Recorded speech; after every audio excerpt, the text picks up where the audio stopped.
Good evening, everyone. Actually in Jerusalem, which is where Ricki Bernstein is. So two of us are there, and want to welcome you to another interview of an important conversation, the third of our series on healing and trauma for these 3 weeks. Welcome to the Rabbi Lord Jonathan Sacks-Herenstein Center. And I'm going to turn over momentarily to clinical psychologist, the leader of the director of our Leadership Scholars Program, and a faculty member at Israeli, Rabbi Dr. Mordechai Schiffman, a very beloved member of our team, to engage in conversation with Ricki Bernstein, and he'll introduce her momentarily. We also want to let you know, and we'll have this information in the chat for you, that we'll be hosting a program on Tisha B'Av afternoon. After you're fasted and you're tired and you have just enough energy to sit in front of a computer, Dr. Shira Weiss from our center will be in conversation with Dr. Yael Ziegler, a remarkable Bible scholar from Yerushalayim, on the enduring message of Lamentations, from ancient anguish to modern hope. So we look forward to seeing you that afternoon, and I'll turn it over to Rabbi Schiffman. Thanks Thank for joining you. me. Thank you, Dr. Brown. It is my pleasure to introduce Ricki Bernstein, MSW. She's a teacher, consultant, and speaker who specializes in trauma treatment. Since making Aliyah, Ricki has developed her own version of somatic psychotherapy, training over 1,300 therapists throughout North America and Israel. Since October 7th, Ricki has worked with the members of Kibbutz Be'eri, as well as receiving some of the returnees from captivity in Gaza. The ongoing experience of those living in southern Israel inspired her to create a somatic toolkit to soothe and regulate the body-mind called Sense Yourself. And we're looking forward to hearing a lot more about those experiences and what Ricki has developed to help us and to help others. So we're going to start off with a easier background question before we get too heavy. If you could tell us a little bit about yourself and how you chose a career in counseling. How did you know that this is what you wanted to do? Wow. I think it feels like it chose me. I was born I was an only child of elderly concentration camp survivors, and trauma was a part of uh, it was the petri dish, that I kind of grew up in. And it didn't, I think that the most important thing to say about it is that it didn't scare me. I wasn't taken aback by it. It was just who they were, or the things that happened to them. And aside from being curious and wanting to know more, because they were not the type of parents who spoke about their experiences, so that left me researching and trying to understand things. After a detour teaching literature, which felt very important and very connected, I ended up getting an MSW, listening to someone who employed me to teach at a residential treatment center. I was teaching Hamlet, and he came in one day to observe, and he said, "Listen, I don't know what you think you're doing in there, but it's therapy. So just go get the right piece of paper." And I took that very seriously. I think he was right.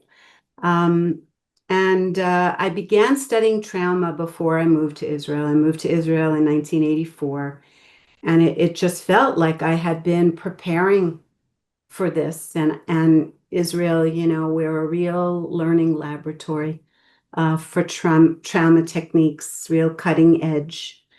Uh, all the time. There's always something new. There's always somebody else coming to train. And unfortunately, we have a permanent supply of ongoing events and material that generate more trauma, that give us the chance to practice and to get better at it. And so you add that background, I think, together with a couple decades of experience working with sexual abuse, and I ended up with strong boundaries, and it was kind of hard to shock me like just as a general description. So I think all those things melded together to make this a really good fit for me. Wow, that sounds like a holistic approach to who you are and your being really came into play in your Mm. work. In my practice, I do cognitive therapy, which focuses heavily on thinking. You do somatic intervention. Can you explain the difference? What led you to that modality? Help me understand uh, Yeah, what yeah. you do. Okay, I so appreciate your question. Um, so I think that you and I, we're interested in the same things. We're interested in helping people with what hurts and what easing their suffering. The big difference, I think, is that cognitive work is really led by the left hemisphere. It's very language based and thought based. It's very structured, like the left brain, right? And verbal by definition. And in the field, this is known as top-down therapy. The therapies that are oriented more towards language and towards thought. And somatic intervention, somatic psychotherapy in general, is what's known as a bottom-up modality, meaning that it starts with sensation, the nervous system, in the moment and the now, and gradually moves up the brain um, to emotion and eventually including thought as well. But it's led by the right hemisphere, which is more associative. You use the word holistic, like it takes a lot of things into account. And it's pretty much based on now, this moment, right? And the thinking is that trauma is not a function of what happened to you. It's not about the event. Rather, it's about how your nervous system, AKA the body, right? But how your nervous system responded to the event. Because we all know that the same event can happen to a bunch of people and only some of them will feel traumatized, right? So it can't be just about the event, right? So I think that I can maybe give you a little taste if that feels okay. Please, yes, I'd Oh, love to experience some of the modality. okay. So what I'm going to do is the same thing that I did at Be'eri. It became my unofficial job to work on grounding and keeping the therapists centered. This was unbelievably difficult work, and we were surrounded by a lack of function. Things were not working. We didn't have agencies to lean on from large to small. Things that you usually turn to help you were not there. And so we invested a lot of effort in keeping ourselves sane and grounded. And so this is just an exercise that I did at the beginning of our day, and at the end of our day, we had a faculty meeting, a staff meeting, right? And I'm just going to invite you along, and I'm going to invite everybody that's listening, if you feel like trying it out. It feels a little weird. So just keeping that in mind, right? So you put one hand over here. This feels especially good for me because I'm a little nervous, right? And so I can feel my heart beating, a little more strongly. So right now it's feeling happy that my hand, showed up in this way. And putting my other hand on my abdomen, okay? And just noticing what that's like for you. Paying attention to whether your body can feel the weight of your hands. Um, Maybe it can feel the temperature. Maybe there's like a little warmth there. And just noticing the presence of having your hands on you right now and what that does. Is it okay? Is it pleasant? Is it just strange? But just noticing how they kind of sink onto you and start to get a little more comfortable. And then kind of wonder if your fingertips, if your palm can sense what's underneath them. Can they tell the difference between bone or muscle, between empty and dinner? Is there a connection happening between what's inside you and what's outside you that happens to be connected to you? Because we're working, and this is so important, with our own hands, right? And then see if you can try both hands up here for a minute and see how this is. What's different about this? Is it the same? Is it a drop better? A drop worse?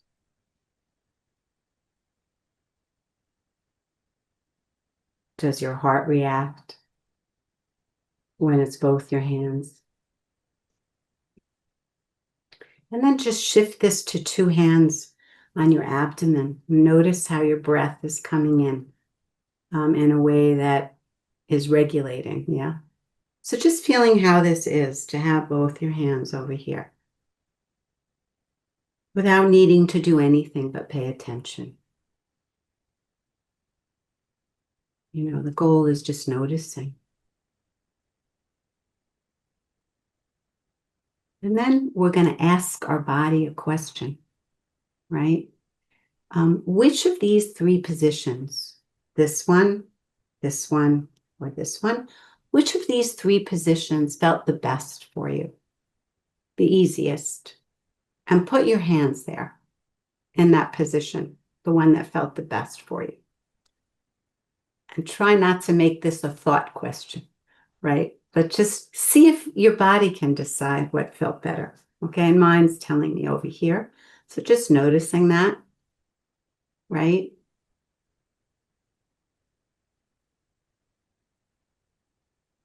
And I'm wondering if these hands had something to say to you right now, a message they wanted to send, a reminder for you. What is it that them landing over here right now, what might that be? And then we would go around in our large circle at this meeting and we'd listen to the different messages, right? And the messages were invariably, almost all the time, messages like, I got you, or I'm here now, or you can do this. Those are just like examples. I'm with you, right? And what ends up happening, all the latest books on this topic have the word body in the title. The body keeps the score, the body bears the burden, the body remembers. And so the body remembers trauma, but it also remembers resources. It also remembers strengths. And this experience of finding what's underneath you and connecting in this way to something that's super basic and attached all the time, right? Your body ends up remembering and getting the message when you repeat this movement or this position. And the neat thing is that it seems to be like a very human response when you hear something terrible to go like this. Despite yourself, you find yourself holding on somewhere. And so then it also becomes like a remembering, right, of that message. So Wow. a taste. Wow. That was very powerful. And I really liked the idea, because I've always associated the body keeps a score with the negativity of trauma, which is definitely true, but you're framing it as it also remembers the positive. Mm. It's something that I haven't thought about. So that's a unique perspective, and definitely experiencing this was meaningful, and definitely a technique that I hope to use in the future. Happy. Yeah. Going back to what you mentioned in terms of what seems almost incomprehensible, but after October 7th, for you to go and meet and live and be with the evacuees from Kibbutz Be'eri, and you lived in the hotel with them, if that's correct. Uh, Mhm. if you can step us through some of the what Mhm. stands out in your memory from that experience, Mhm. Mhm. ground Oh, us some of that, because that's, to me, I right. can't even comprehend. Right. Um, I think the entire period was incomprehensible. Everything about it didn't make sense and was very shocking. Shock was prevalent in every conversation, in every response. And my response when this happened was sort of very direct. I felt right away that I have something that can help. And that's all because of the somatic work. If I had been doing, I mean, I was trained originally psychodynamically. If I had been working like that, I don't know if I would have felt the same way, but I felt confident that I had something that might help. And with my husband's blessing, and I have to say, my regular clients' encouragement, um, they all said, go, it's more important. Um, and I really appreciated that clarity about what was more important. And I lived down there for the first 5 weeks all the time. Um, until the social services started kicking in and agencies started functioning. All of this was volunteer, the first 5 weeks. And then when they came to their senses and they started talking about making this structured, so when they started structuring it, I went down there for 2 days every week, which I did for 9 or 10 months. And then when Be'eri moved to Chatzerim, which is a kibbutz that has adopted them uh, temporarily, meaning 2 years, okay, is hosting them. So when they moved to Chatzerim, I stopped going down there and I continue with them on Zoom. Okay, so I remember being oriented by this lovely volunteer who said, "Listen, this is nothing like regular psychology. There's no regular therapy. There's no office. You have no background. There are no files. There's no information. You don't have a physical space to sit. You're in a public hotel where people are milling around all the time. And to make things surreal, there are all these enormous dogs because you've never seen a big dog in a five-star hotel, I'm sure. But this five-star hotel, I have to name them, the David Hotel, they were so amazing. They just took in dozens of dogs because they thought it would be good psychologically for the people to have their dog with them. So, it's like they wrote off, the lobby, the leather couches, whatever. They just didn't worry about anything making these people comfortable. It didn't bother them that they're barefoot. My first response was, oh, oh, they didn't get to put their shoes on until I realized that they're kibbutznikim and they had no intention of wearing shoes, you know. So anyway, that was a humorous little moment there. But I remember um, this advice that this orienting person said to me, just hang out by the coffee machine, like the hot water machine. That's where it'll all happen. And my thought was, I don't know how to do that. I don't know how to open up a session or a conversation. I'm not like the chit chat type. right? So I didn't know what was going to happen. But I took my little overnight little suitcase into the elevator to go up to my room. And I met a nice man who knew I was out of place. Why? Because I had a suitcase and nobody else had anything. Nobody else came with any things. And there I was, a sign that I still have a home and I still have my clothes. I'm in the elevator, and he says to me, are you new? Are you new here? And I said, yes. And he said, listen, just assume that everyone you see is either an orphan, a widow, or is missing members of their family, or has lost their home. And then you'll be okay. This was the real orientation, right? And of course, there's nothing to say to that, is there? But it pretty much bowled me over. But I was most struck by his warmth in trying to orient me in this way, and trying to get me to be ready for this. And this kind of continued, this exposure to things that were too much, that were just too bad, too horrible. The family situations were so complex, the details were so numbing, that I took to drawing simple family trees with different markers. And just to make order for myself, I was reduced to assigning colors to the family members. Red means dead. Green means alive. Blue means missing. Like it was insane, but this was the only way I could keep the information straight, so you don't say the wrong thing, or who's waiting for news, who already has news, and so on. And in general,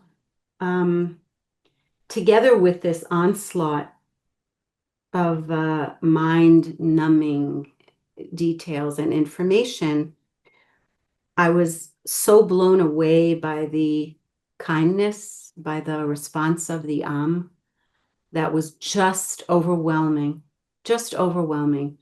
It's not enough that people sent new clothes, factories sent new underwear, new shoes. But these 3 women came with their sewing machines to do alterations, so that even the teenagers were happy with the jeans, right? And they didn't miss anything. People's special needs, like somebody had a photography hobby and his camera was burnt. And a few days later, he had a new SLR, camera, like waiting for him. Someone whose musical instrument was destroyed had a new instrument. They were just so attuned to what was needed. And this outpouring of action, not just money, like people doing something and making themselves uncomfortable in order to make them comfortable, was just amazing.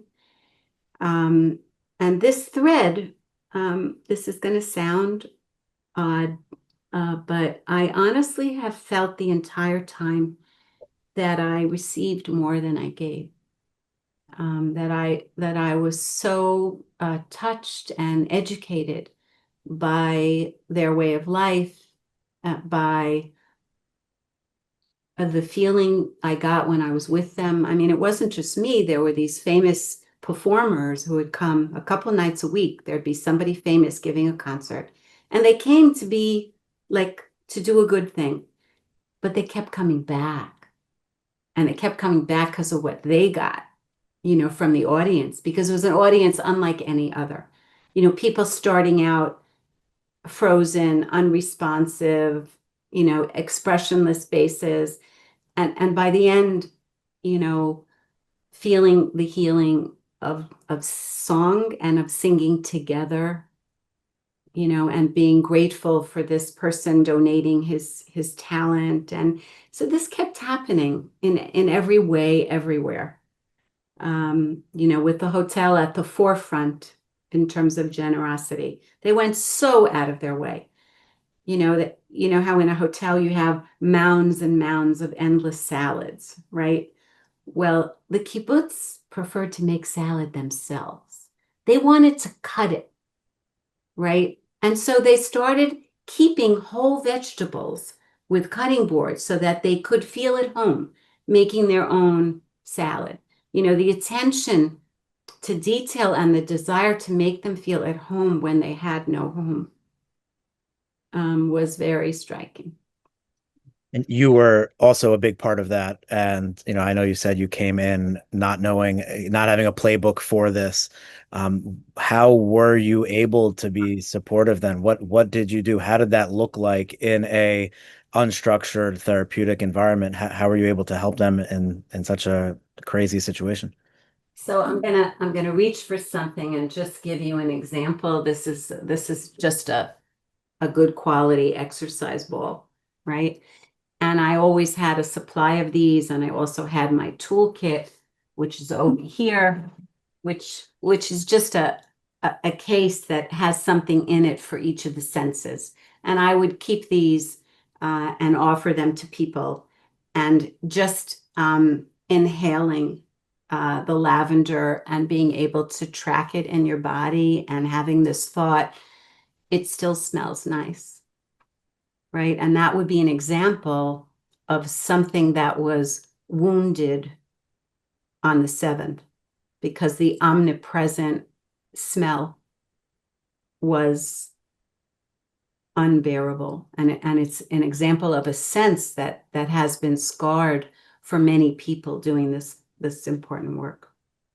But anyway, I kept a couple balls, and if somebody is telling me something that's very hard, I'll have them just toss the ball from hand to hand while I am doing it at the same time. So we're doing something together. It's like parallel play. Yeah. But this is actually bilateral stimulation at the same time. And so they're processing how hard it is at the same time as they have something to do with their hands, right? These are people who work all the time, and it was very bizarre for them not to be working. Anyway, so we would do this, and it would help them get through sometimes the harder stuff.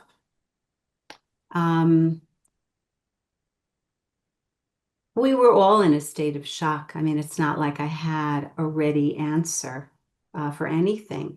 And none of the usual rituals like Shiva, just as an example, nothing was working the way it should, because in so many cases, there was no definitive truth yet.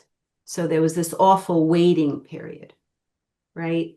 And then even just the concept of the main dining room, the one that people get married in, this huge hall, has like 14, 15 Shiva booths that have been set up. And like you just, how do you deal with that? This going from one to the other to the other. And this dragged on for ages. This was not just the beginning, because it took so long to get clarity and to get answers. And there are people who still, the bodies that are still in Gaza, are people's families that they don't have back yet to bury, to make a funeral for, So there was so many ways that we had to be creative and find a different way. And because one of my tasks was once or twice a day in the first couple months, I was asked to sit in on interviews, let's call them, with some official body like the police or the army or the intelligence agencies, as they went about gathering testimony from people from Be'eri. And because Be'eri was one of the kibbutzim that was hardest hit, a social worker from the kibbutz just said this week that she estimates that 50% of the kibbutz has about Right now it has about 1,000 people. It used to have 1,100 plus. She estimates that 50% of the kibbutz has lost a first degree relative. And it's mind-boggling, just mind-boggling to have this loss or this tragedy replicated all around you in multiples. And on the one hand, it numbs your mind. On the other hand, you're never alone with it. Everyone is going through the same thing in different gradations, right? And I learned a lot from that very powerful we, where they're always wondering what we need now. They're talking about the kibbutz. They're not talking about their family. You know, what do we need now? And what should we do? And what would help us? And that's the thinking, you know, that's the real truth about this kibbutz way of life. And it was very humbling when I compare it to the way I think or the way I make decisions, you know, when you're walking around with an I all the time.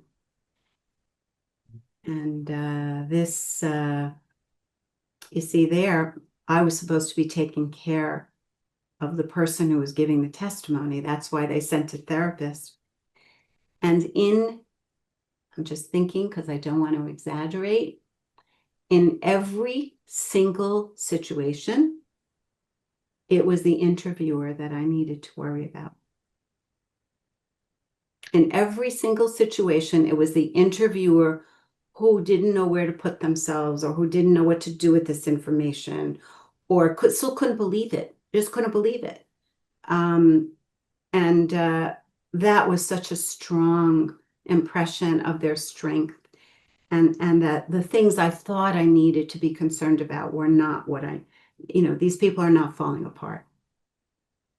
They're grieving, they're traumatized. There's a lot to work through, but we need to worry about ourselves, anyway. Yeah. It almost sounds like the collective trauma aspect of it was also one of their strengths. I mean, that's. Yeah, I think it was a resource. A resource. Because it happened to all of them in a greater or lesser degree. And that's true about the kibbutzim in general, and that's true about the feeling in the South, that there's a tremendous we in the entire South. Speaking about how you had to comfort the interviewer, how do you take care of your own mental and emotional health while dealing and witnessing and holding so much pain for others? Mm-hmm. Who's taking care of you? I have to give a plug to my husband, who's definitely taking care of me. And one person after another keeps coming up to him and saying, just so you know, this is your job now. So it's not as though he could forget it. But I think that because my work is so based on resources all the time, I'm so aware that we have this negativity bias in the brain. This is like a neurological fact that we're drawn more towards what is scary, what is frightening, because we're always guarding ourselves from danger, that you have to work harder on the resources. You have to work harder on who takes care of me or what are you doing about that? And the things that got me through my childhood, like books, still work, thank God. And try to take frequent vacations, nature, moving in some way. Movement really helps. There's a great sense of purpose, huge sense of purpose. And there's also, I think the whole thing takes a different shape when there's a meaning frame for it. And so just as an example of, well, two things. Inspired by a few of the returnees, I went to reread Viktor Frankl's Man's Search for Meaning. And it worked again. You know, it was just so good for me to just keep my head screwed on. And that quote that quite a number of the returning captives said in their interviews, you know, you just need the why. If you have the why, the how will come. And we know that, for example, Hirsch was fond of saying this every day to the people that he was with and those who survived, because he didn't. Those who survived are describing how much that reminder did for them every day, right? So I think there's that. And I remember reading an article that had a great impact on me. I believe it was Barry Weiss. The title was the Jewish vacation from history is over. And that just made everything make sense. Because this was not unprecedented. This was just unprecedented in our recent past as Israelis, or Americans for that matter. And all the Holocaust comparisons are not facile. You know, there are so many ways in which they're accurate. That just led, you know, to an image of the phoenix, let's say, you know, going up in flames every 2,000 years, and this new life and this soaring bird that emerges from the ashes. And I have to say that more than once I've had the chance to remind people that ashes make great compost. And so that's the narrative that gives me strength, and the belief that the belief in Netzach Yisrael, that Netzach Yisrael lo yishaker.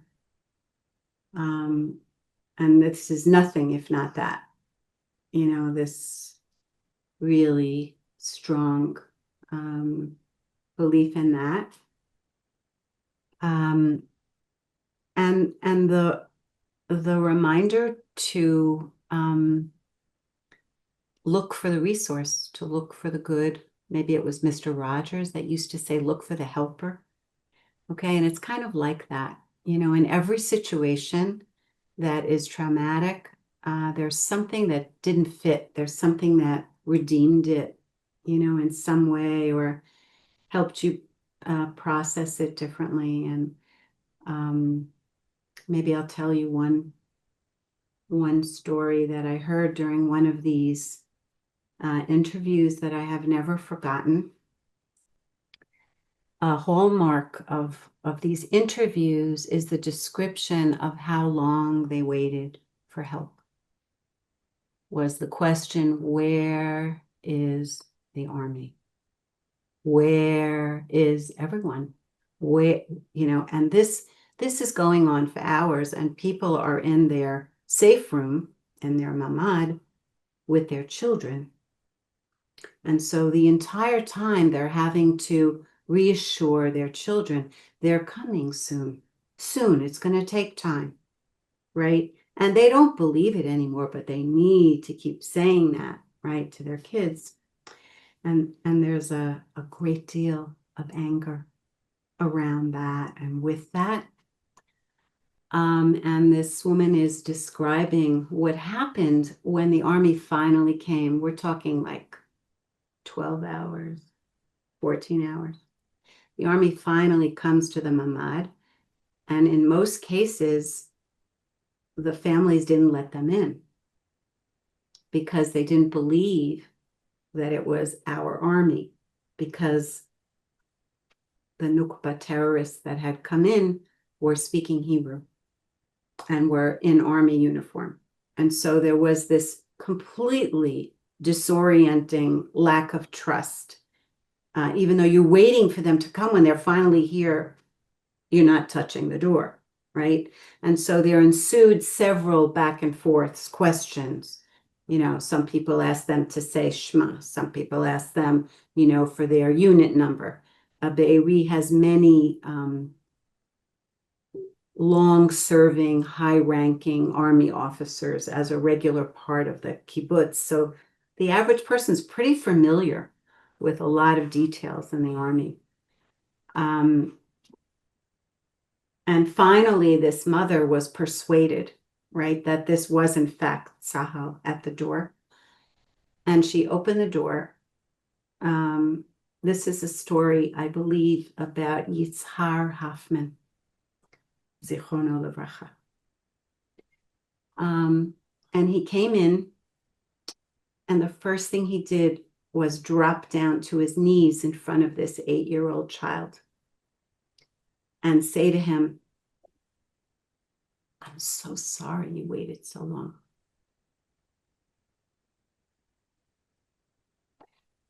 And when he takes them out of the mamad, the son says to his mother, "Chayal kazeh, ani רוצה להיות."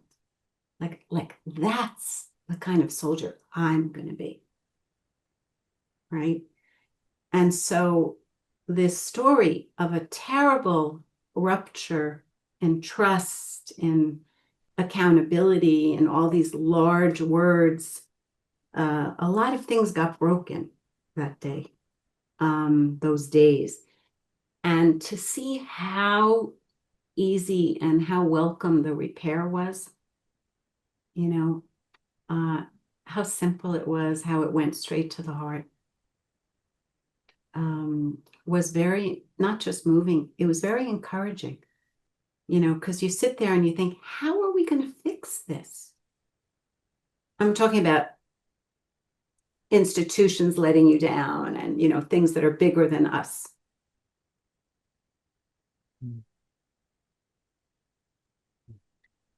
And I felt the same way in receiving the returnees from Gaza. Like, we're kind of strict about this. As soon as they cross over the border, they're no longer hostages, right? They're shavim and shavot, right? They're returnees. And I kept being surprised and blown away by their strength, by their how they kept themselves sane, how they kept themselves psychologically strong, the things that they did, hearing a woman older than me explain that she was 5 floors underground, and the interviewer kind of snickered, like 5 floors. How did you know? How did you know it was 5 floors? And she said, "I counted the steps.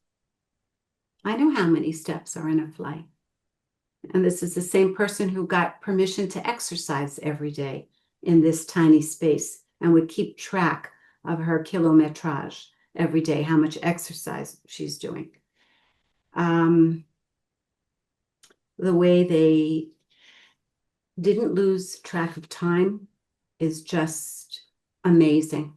The way they were able to observe holidays. And this is something else that's been happening, is that the number of secular captives who are coming back, feeling observant or looking for ritual, and finding a language and a connection to it.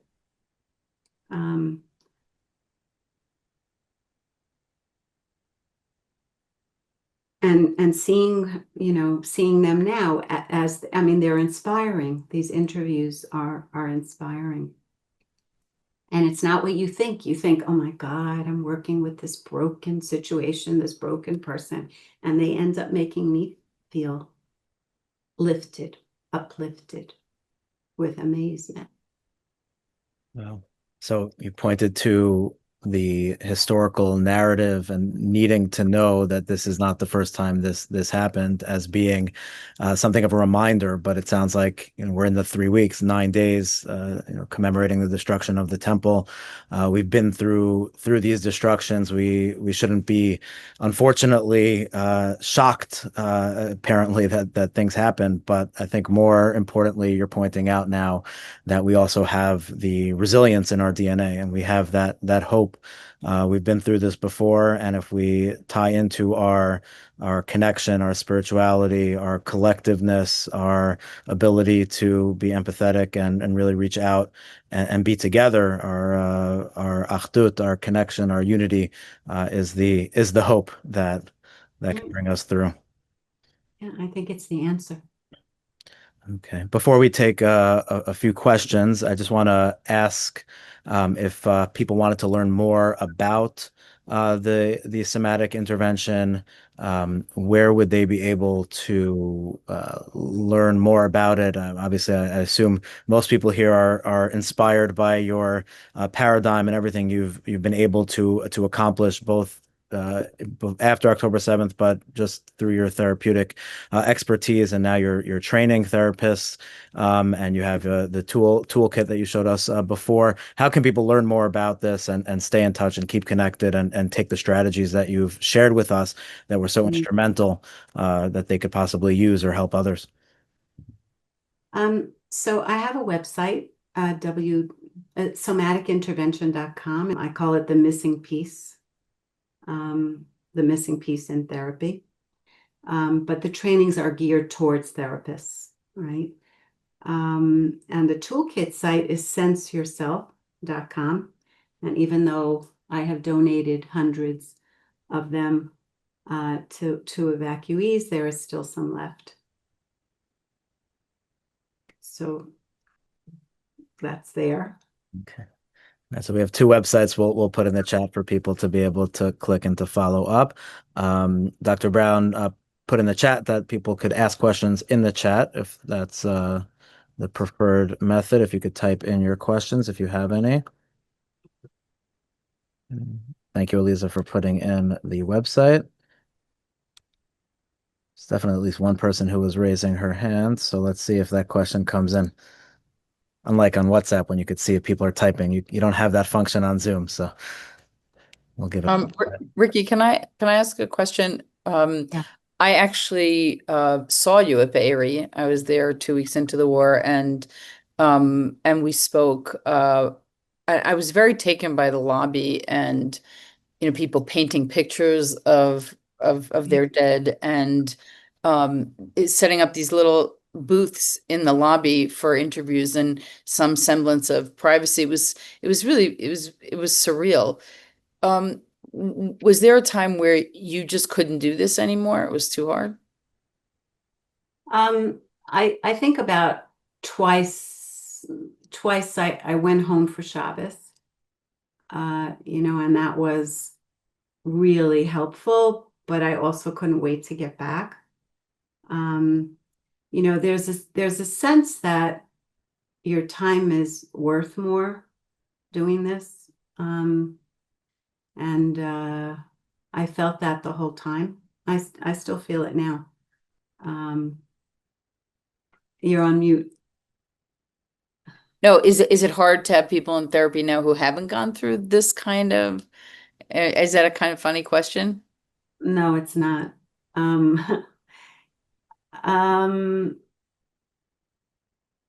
Well, I think everyone in the country has gone through this, each in their own way. Is it hard to have people concentrate on their tiny little problem when it feels like the earth is reshaping itself around you? I think there is that reaction to it, but then again, there's something very, I don't know, Jewish or Israeli. Every one of us who is complaining about something, there's the necessary preface. Of course, I have no reason, to be upset about this. Look what happened to them. So everyone's busy feeling guilty for being upset about their small peckle, right? And just in general, like survivor guilt is alive and thriving for all of us, which is a normal thing in a war, right?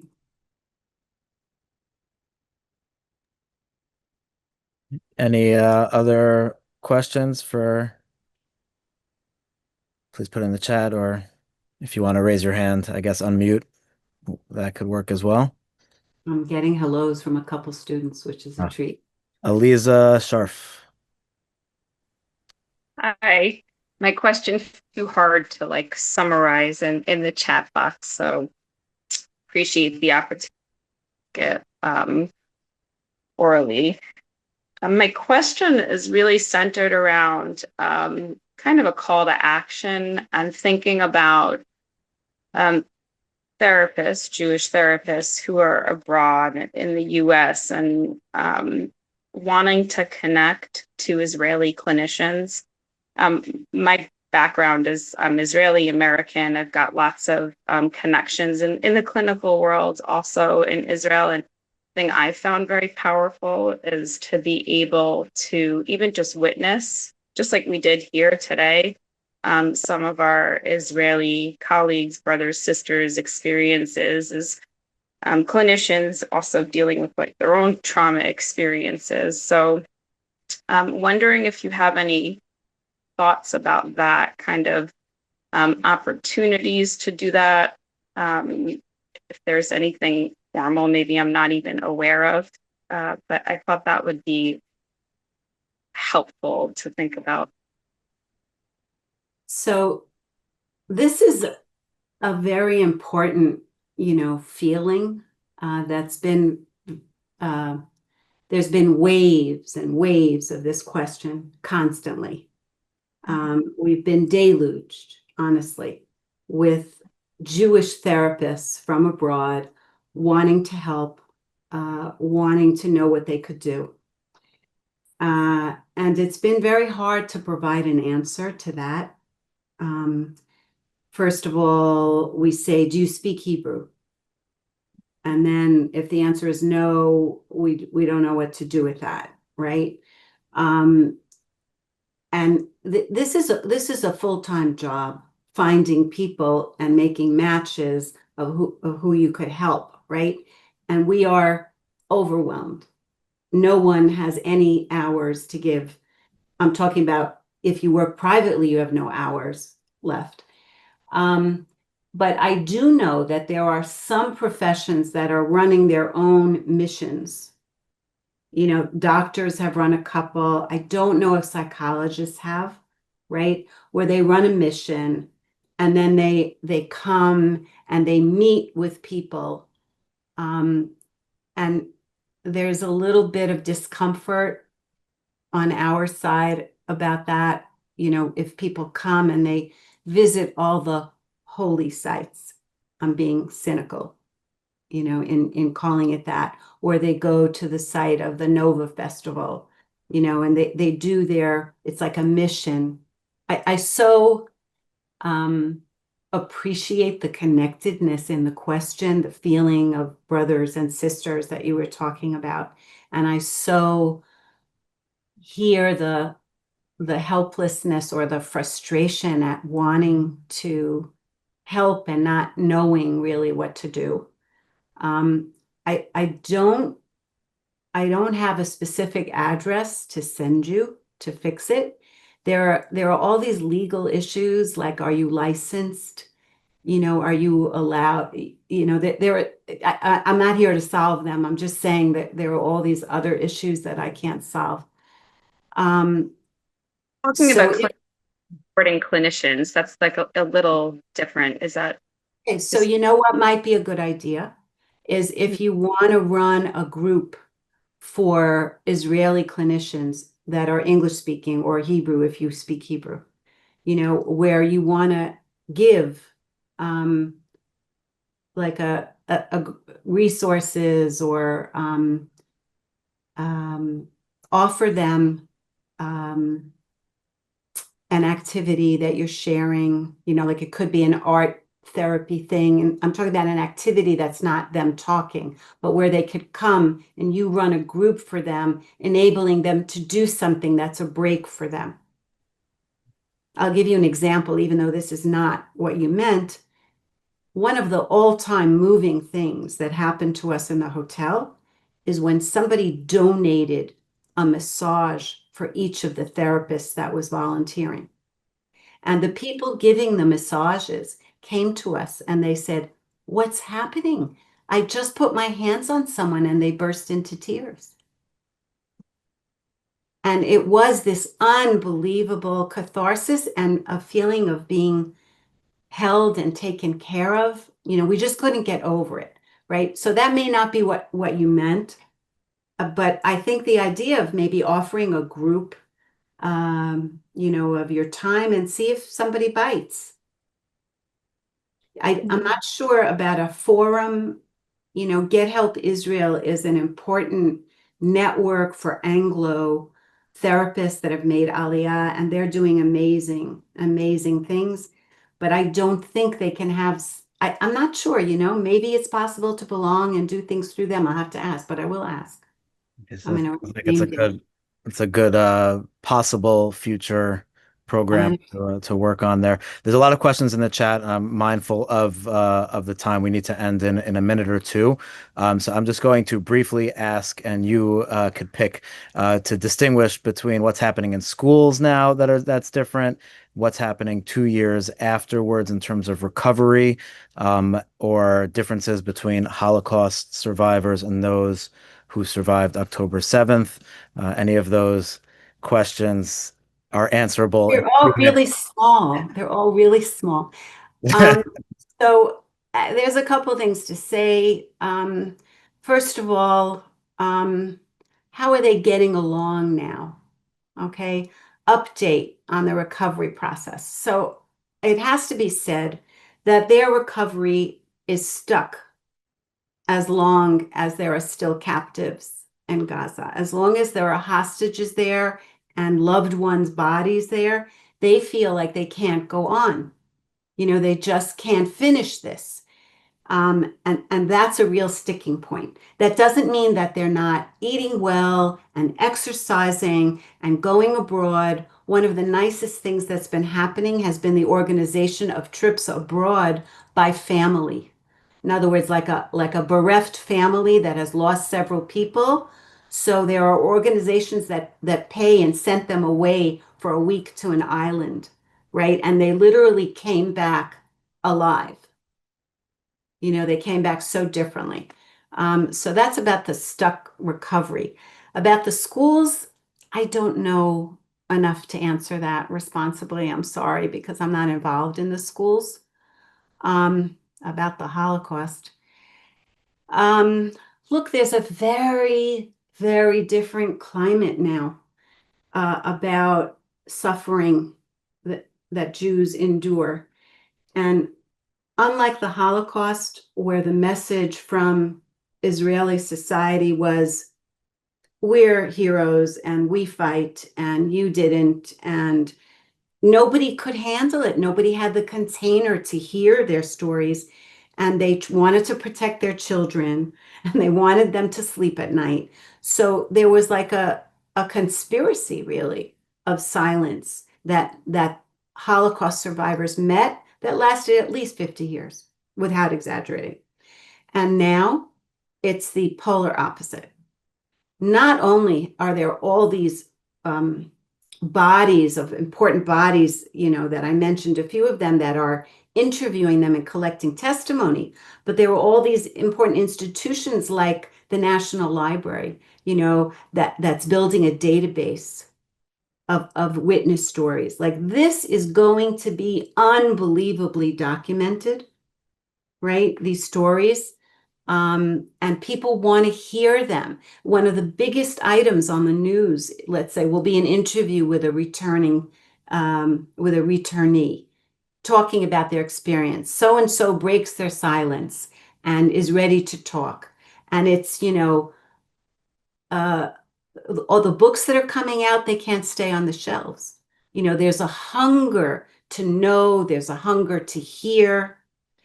And I think I'm not alone in gaining strength from hearing it, because you don't really think that people can come back from this, and they're coming back stronger.